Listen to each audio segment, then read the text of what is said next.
Hello, I'm back. Nanasad ko.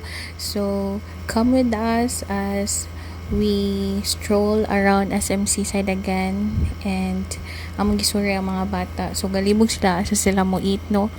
Ningon iyahang daddy nga magsigilag balik-balik sa Orange Brutus. So, nag-joking me this time.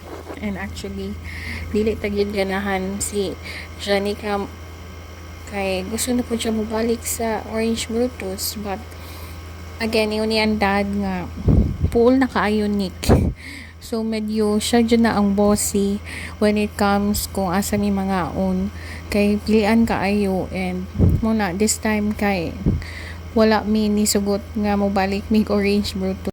So mo to while nag-wait mi sa among food kay nalingaw na pud si Isaac sa train and mo ni naabot na hinihinay amo ang food. So nag-start na mi og pangaon ani kay aron makalaag pa sila kay murag naabot mi sa SM mga 7:30 na sa gabi. And mo to ningon ko nila nga pagdali mo kaon kay I think mga 10 PM mag-close na sila. So mo to niditso din sila as usual. Ilang favorite spot is adto gyud sa Dep Store. So mo ni si Aiki kasi dala-dala anang cute nga earring nga stuffed toy. Ingon ko nga ibalik na kay makapalitaan na.